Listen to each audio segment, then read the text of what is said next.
A single flickering bulb barely pierced the darkness of the small room. Cho Jin Su sat hunched over a rough wooden table, his face etched with worry. His mother, her face a mask of grim determination, worked quickly beside him. In her weathered hands, she carefully assembled a Molotov cocktail. The smell of gasoline hung heavy in the air, a stark contrast to the usual aroma of kimchi and spices. "Are you ready?" Her voice, though quiet, held a steely resolve. What if this wasn't the answer? What if their desperate gamble only tightened a noose around their necks? "Are you ready?" Cho Jin Su's mom asked again. Cho Jin Su hesitated, his gaze darting nervously between his mother and the crude weapon she was preparing. Fear, cold and clammy, tightened its grip on his chest. "What if it doesn't work?" he whispered, his voice thick with apprehension. His mother paused, her eyes filled with a lifetime of hardship, and quiet defiance met his. "Don't think like that. Just stick to the plan and everything will be all right. Remember, 7737. Her words, though meant to reassure, did little to calm the storm raging within him. Cho Jin Su drew in a shaky breath, steeling himself for the task ahead. He had to do this. For his mother, for himself, for a chance at a better life. Of course, 7737. The flimsy door swung open, revealing a man wielding a long, sharpened stick. His face was hard, his eyes burning with a fierce intensity that spoke of unwavering commitment. "It's go time. We only have one shot at this. Remember, 7737. The numbers hung in the air, heavy with meaning. Cho Jin Su had heard them whispered in hushed tones, seen them scrawled on scraps of paper that were quickly destroyed. Of course, 7737. He repeated the numbers like a mantra, a talisman against a fear that threatened to consume him. He followed the man out of the cramped room and into a larger space. It was dimly lit, the air thick with anticipation and the pungent aroma of sweat. Dozens of men, their faces grim and determined, filled the room. They clutched an assortment of handmade weapons, sharpened sticks, crude clubs, and knives fashioned from farming tools. Cho Jin Su was the only one unarmed. As he made his way through the crowd, whispers followed him like shadows. "We are relying on you." One voice hissed, "Please don't mess this up. We only have one shot at this," pleaded another. The weight of their expectations pressed down on him, heavy and suffocating. Just before he reached the exit, a hand clamped down on his shoulder. Cho Jin Su turned to find himself face to face with a man whose eyes held a mixture of hope and desperation. "We chose you because we believe in you. We've been training for weeks. Everything's going to finally change around here." Cho Jin Su sobbed, his throat too tight for words. The man's grip tightened for a moment, a silent plea for understanding and courage. "Remember what we've practiced. And most importantly, remember, 7737. Yes, 7737. He clung to the numbers, a beacon of hope in the encroaching darkness. He left the building, his mind a whirlwind of fear and determination. 2 days ago, early morning. We see Cho Jin Su walking home from the secret safe house. The sun not even up yet, each step a testament to his resolve, his fear giving way to a steely determination. He went home with his head down to not attract attention. But still, a few passerbys signaled to him with a subtle bow to let him know that they will also be in a small planned part. He went home, buttered a piece of toast. The simple act against the gnawing anxiety that threatened to consume him. A shrill voice from the intercom jarred him from his thoughts. He forced himself to go through the motions, mouthing the empty words of adoration, his heart heavy with resentment. The weight of their mission, the knowledge of what lay ahead, hung over him like a shroud. He had to leave the house and stick to the plan. The grocery store, dimly lit and sparsely stocked, was abuzz with the murmur of hushed conversations. Thinking he'll have to get enough things to stock the fridge as if he's going to return. As he waited in line at the checkout, he felt a pair of eyes on him. "Wow, that's a lot of food. Are you having a party?" the cashier asks, forcing a chuckle. "Oh no, this is all for me. I don't like to keep coming back for groceries all the time," Cho Jin Su replies. The woman nodded. her gaze lingering on him for a moment longer than necessary before she turned her attention back to scanning his groceries. The walk back to his apartment was the same as before, a few nods here and there, and the feeling of being watched was growing more and more of concern. Thinking, almost there, just a few more steps. He came into his apartment and stocked the fridge. Time to take a few things to Mom's house. He grabbed a bag of groceries and off he went, this time looking over his shoulder from paranoia. He stopped outside his mother's apartment building, his finger hovering over the buzzer. As he pressed the button, the sound echoing through the empty stairwell. As he reached his mother's door, a hand shot out, grabbing his arm. "What's going on? What's in the grocery bag?" a police officer demands. Cho Jin Su froze, his mind racing. They're just groceries." He held his breath, praying that the officer would buy his flimsy excuse. "I don't believe you." As the officer reached for the nearest bag, Cho Jin Su's mother had come to the door and coughed, a deliberate attempt to distract him. The officer, still focused on Cho Jin Su's bags, peered in, his gaze lingering on the mundane contents. "It's just honey and onions," Cho Jin Su said, trying not to crack under the pressure. "My mother isn't feeling so well, so I thought I'd bring her some remedies to help her get better." He hoped the concern in his voice rang true, masked the fear that threatened to consume him. The officer sees that Cho Jin Su was correct and only saw onions and honey. "Excuse my intrusion. It was just very suspect how people were looking at you and nodding as if they knew you while you were walking here." Cho Jin Su's mind raced, scrambling for a plausible explanation, a way to deflect the officer's suspicions. Thinking quickly, Cho Jin Su seized on the first plausible explanation that came to mind. "Oh, well, maybe that's because when I was serving, I wrote an article about our dear leader, praising how he keeps our enemies at bay, and it was on the front page of the Roden Sin Moon paper. Perhaps you read it." He held his breath, praying the officer wouldn't press him for details. They moved inside his mom's apartment all together. "Would you like some tea?" Cho Jin Su's mom asked the officer. "Wait, you're Cho Jin Su?" the officer asked with contentment. "The one and only," Cho Jin Su replied with a sigh of relief, leaning into the charade.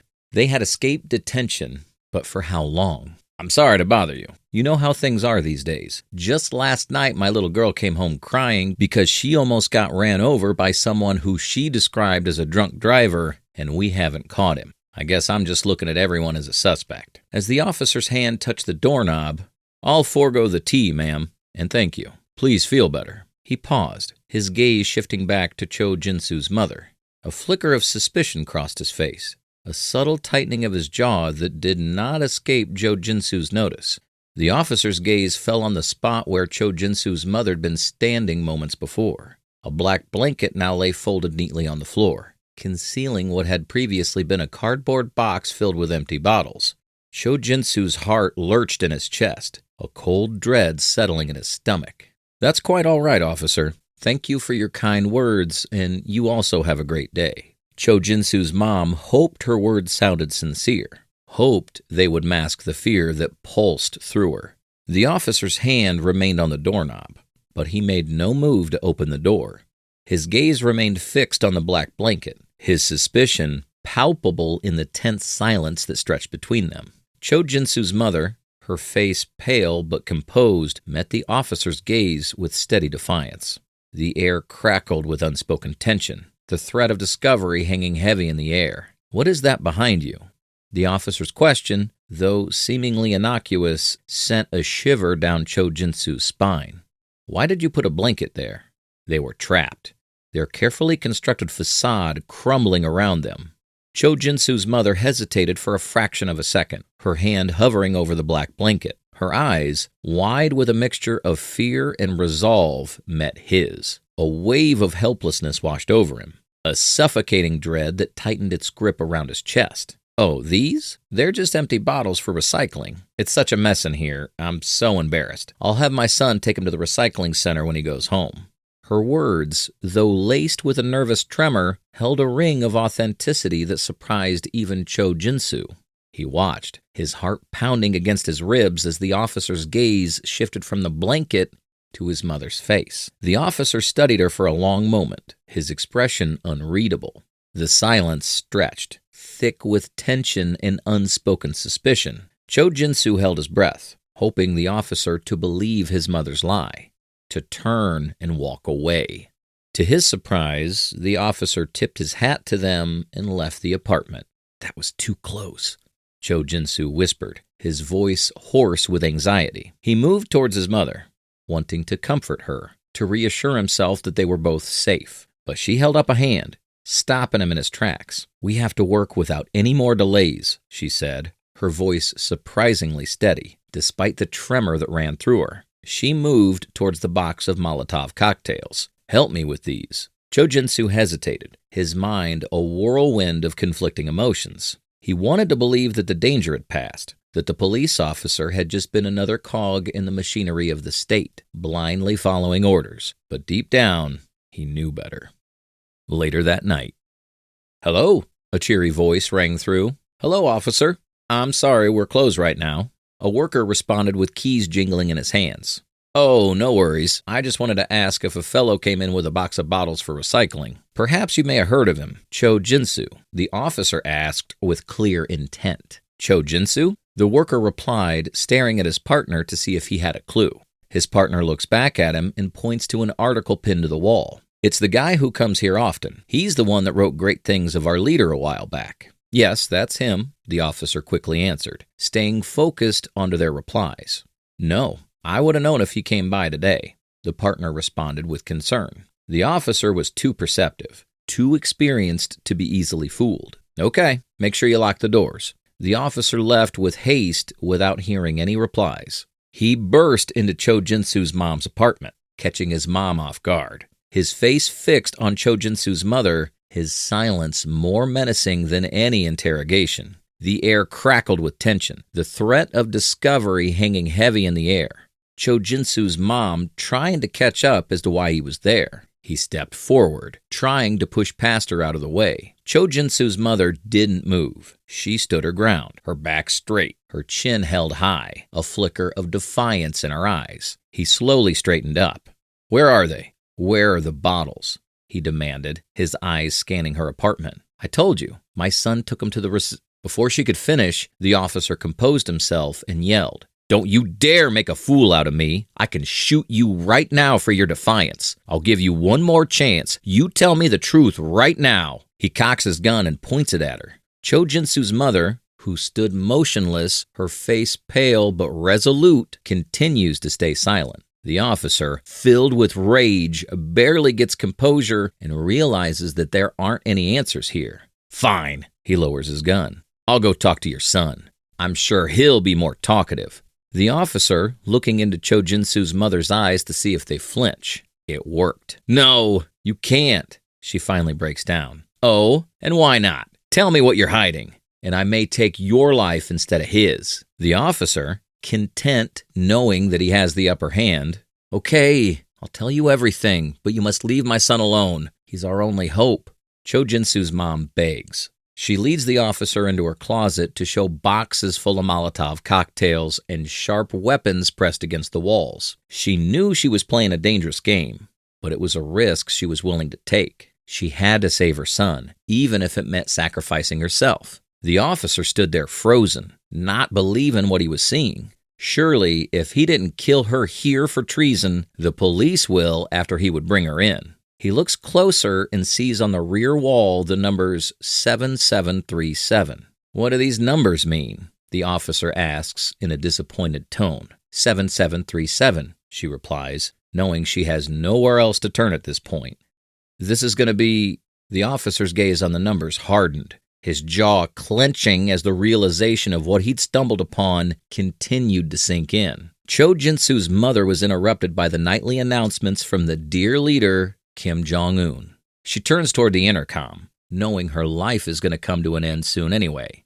"Oh, fuck off," she shouts in defiance, a last attempt to let her frustrations out. Feeling helpless, she falls on her knees and starts to cry. As the voice on the intercom is finished, Cho Jin Su's mother turns back around toward the officer, only to see that he isn't there anymore. She's safe for now. Today, early morning.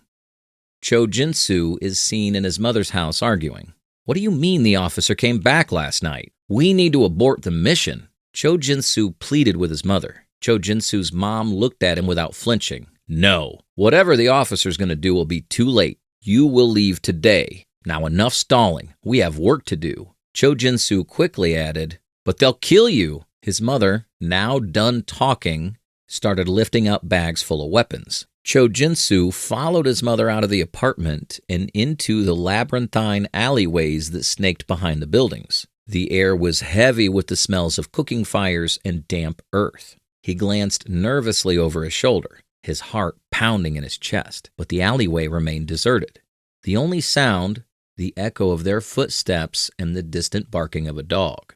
This was the last smells he would experience in this neighborhood, the last sounds he would hear in this part of town, the last look, as he will not be returning home. They walked for what felt like hours, their pace never slackening, their silence broken only by the occasional whispered directions from his mother. Finally, they reached a small, nondescript building tucked away at the end of a particularly narrow alley. It looked like any other dwelling in the impoverished neighborhood. Walls of crumbling concrete, a roof patched with scraps of metal and plastic sheeting, but to Cho Jin Su it represented a sanctuary, a place where, for a little while at least, they could let down their guard and breathe. His mother, her movements betraying her exhaustion, produced a small key from the folds of her dress. She inserted it into the lock, a rusty, protesting thing, and pushed the door open. The interior was dark and musty.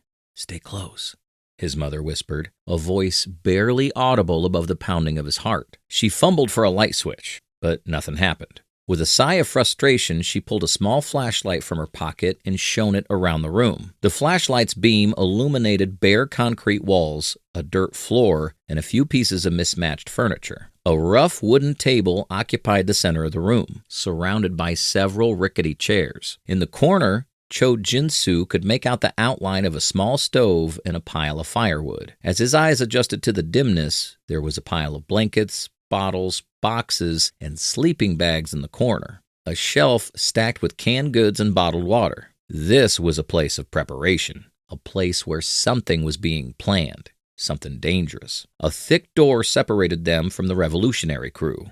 Cho Jin Su knew of this place quite well.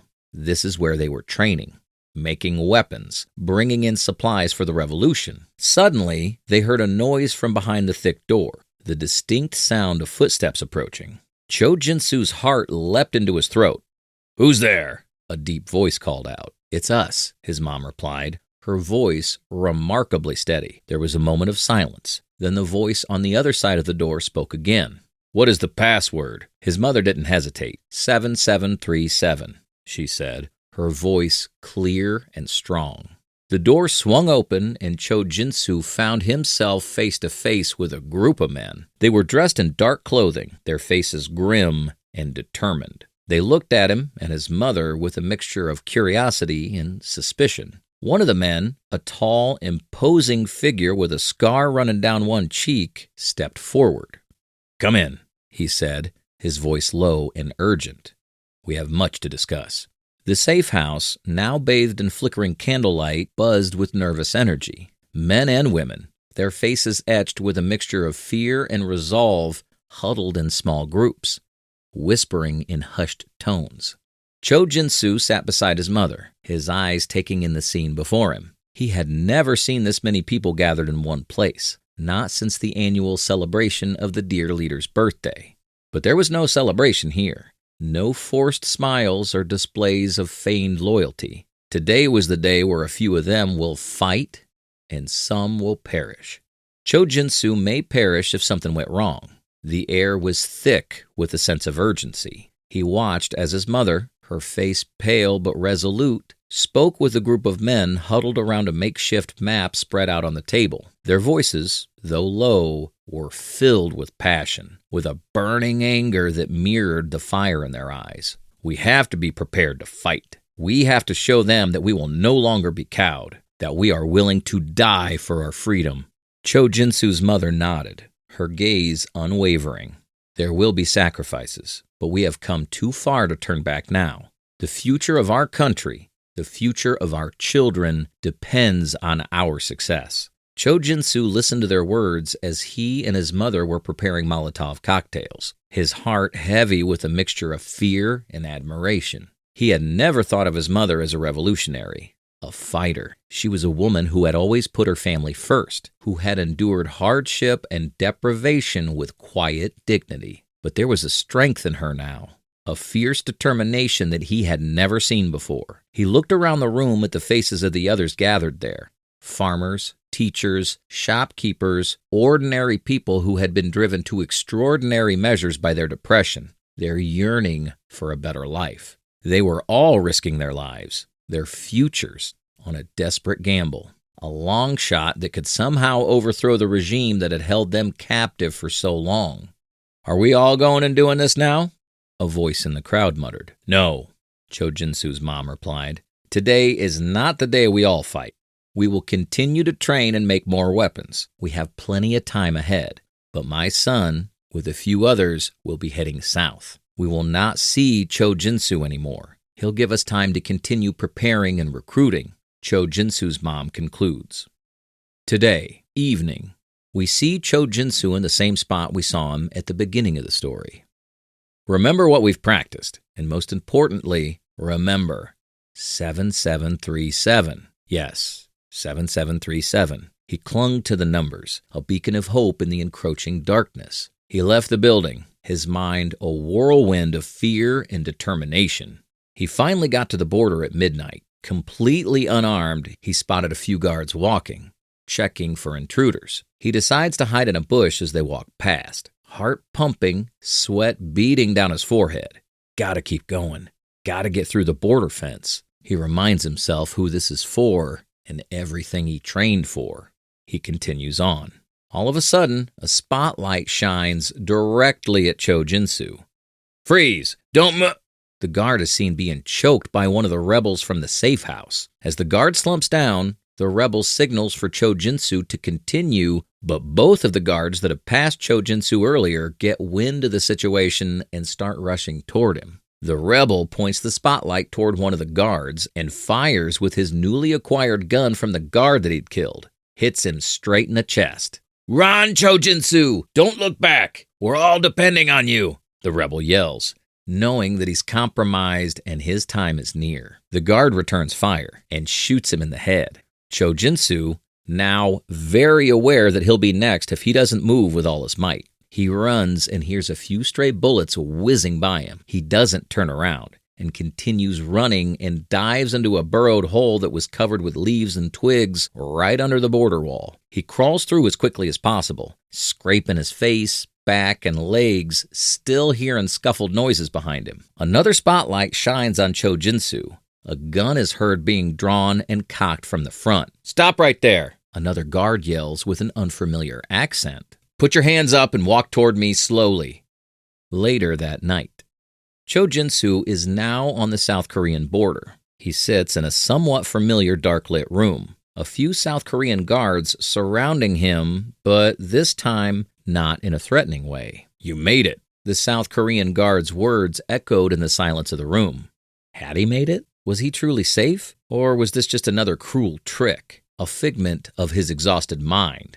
He looked up, his eyes meeting the guard's gaze. There was kindness there, a genuine concern that Cho Jin Su had never encountered from a soldier before. It was disarming, this unexpected compassion, and it chipped away at the wall of fear and suspicion he'd built around himself. The dam within him broke, and tears, hot and heavy, streamed down his face. "It's all right. You're safe now. Everything's going to be all right," the southern border guard assured him. Those simple words, spoken with such sincerity, were like a balm on Cho Jin Su's raw nerves. He had yearned to hear those words for so long, to believe that a life free from fear and oppression was possible. And in that moment, surrounded by the unfamiliar warmth of the guard station, he allowed himself a sliver of hope.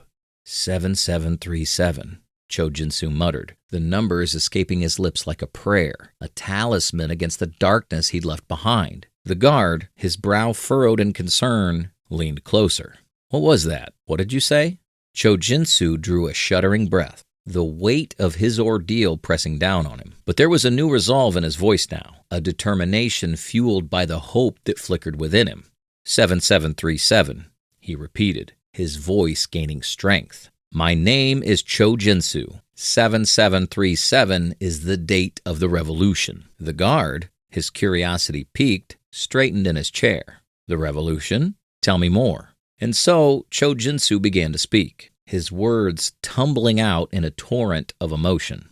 He told the guard about the oppressive regime that had held his people captive for generations, about the fear and the silence that had become as familiar as the air they breathed. He spoke of the ordinary men and women who had dared to dream of a different future, who will risk everything to fight for freedom. July 7th, 2037, Cho Jin Su continued, his voice gaining even more strength as he outlined the plan that had been etched into his very being.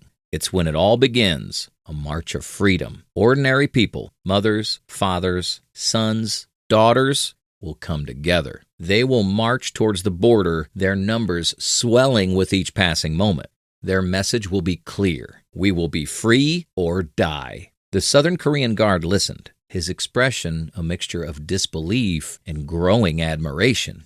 He'd heard rumors, whispers of unrest across the border. But nothing could have prepared him for this, for the sheer audacity of Cho Jin Su's plan, his people's plan. The North Korean guards, the soldiers, they will try to stop us, Cho Jin Su continued, his voice forced with emotion. But they will be outnumbered. The people united in their desire for freedom will not be denied. He described how the wave of humanity would surge forward. Their collective will be an unstoppable force. Each step would be a testament to their courage, their unwavering belief in a brighter future. What about the soldiers? Will they fire on their own people? The Southern Border Guard asked, already knowing the answer. Cho Jin Su closed his eyes, the image of his mother, her face a mask of determination flashing before him. Some might, he added, his voice heavy with sadness. But others, those who still remember what it means to be free, they will join us. They will lay down their arms and embrace the revolution. As Cho Jin Su spoke, the scene unfolded in the guard's mind. Now, both Cho Jin Su and the guard envisioned a sea of humanity converging on the border, their voices rising in unison, a chorus of defiance against the tyranny that had held them captive for so long. Cho Jin Su's mother standing in the forefront, leading the revolutionaries down the South Korean streets. Seeing people in the way, if they want to join, they march with them. If they resist, they'll be dealt with by the militia, with their handmade weapons that they've been preparing with Cho Jin Su's help. Even the officer that Cho Jin Su and his mother encountered in her home will be with his daughter, standing right beside his mom with a gun cocked, now pointing the other way.